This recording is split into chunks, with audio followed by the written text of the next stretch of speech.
Hello, I am a professional gummy lover, eater, and enjoyer. My name is Alexandra McCrary, and this is my presentation. I am a gummy bear, a comprehensive review of gummy history. Alright, gelatin. People have been eating gelatin for centuries, but not in the powdered form that most of us are familiar with today. Gelatin is actually made from animal bones. It's a compound that's found in it. It's very gelatinous. The first recorded example of gelatin being used in a recipe is in the 10th century Kitab al-Tabik, which is a recipe book, and it has a recipe for fish aspic, which is made with boiled fish heads. Now, it's not like the compound gelatin. They're just boiling the gelatin out of the fish to give the broth a more gelatinous texture. In the 15th century, it was pretty common in England to boil cattle hooves to produce a gel. And Dennis Papin discovered another method for extracting gelatin, which involved just boiling bones, and he patented this recipe in 1754. The process became more refined throughout the next 100 years, and by the 19th century, Jell-O was already a popular food in the United States. Gelatin is pretty cheap to get, and so during its invention, the nation of France deemed it as a very cheap and healthy source of protein. Please stop. And we're giving it to poor people so they could eat and get their protein. Here is a picture of the fish aspic. Like I said, it's just a gelatinous type of thing that it makes because it boils out the gelatin compound. Next slide. Gummies. The first time a gummy-shaped candy, or a gummy-based shaped candy, other than just like Turkish Delight, which does have gelatin in it, but it is not technically a gummy because it's just not the same texture that we associate with gummies. The first candy made with gelatin were unclaimed babies, which were made by the friars of Lancaster in 1864. Apparently, it was pretty common during this period of time for people to abandon their babies on the streets, and so they called them unclaimed babies. Hans Riegel started Haribo in the 1920s. He created his little bear candies. He called them dancing bears after the very inhumane practice that was done in Germany involving putting bears on hot plates above fire and playing music to train them to dance.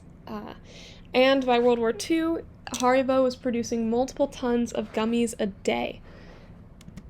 Here is the unclaimed babies today. They're now known as jelly babies, a much safer name. And here are the Haribo Gold Bears. I think they're really gross gummies. I don't like them. I don't think I can skip past this, but I'll just wait for it to do its thing. This is really long. I'm not a fan of this. Kind of make me sick.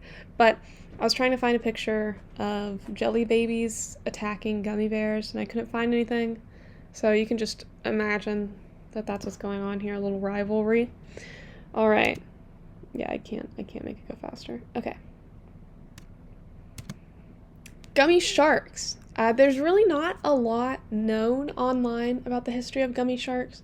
The only thing I could find was that Betty Crocker made a candy called Shark Bites in 1988, but they are not the two-tone ones like most people are familiar with today.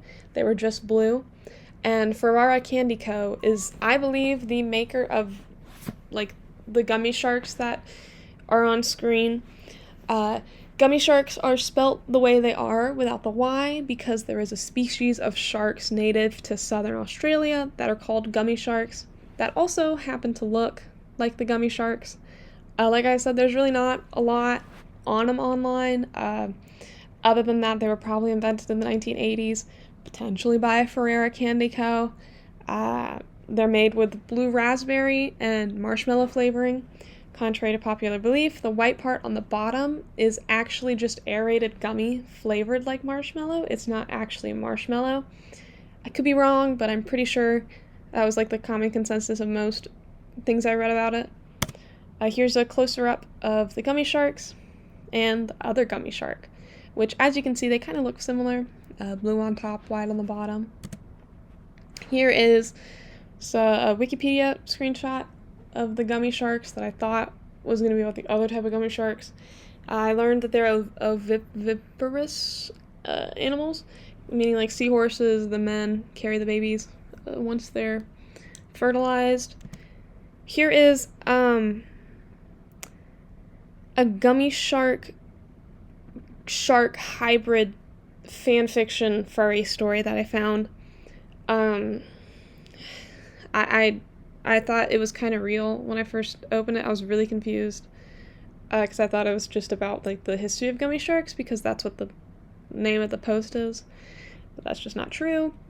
This next thing I found was what I thought would be like the history of the gummy sharks, and it does go into like how gummies are made and like the ingredients, but there's really not a lot on this website other than at the bottom it just starts talking about the actual like sharks and like how people cook them.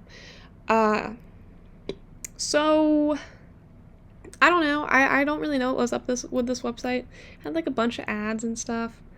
And this was like basically completely copy and pasted off of the Wikipedia article that I read. So I don't really know. If I find more out about gummies in the future, I will extend this video, but right now this is pretty much all I've got. So, thank you!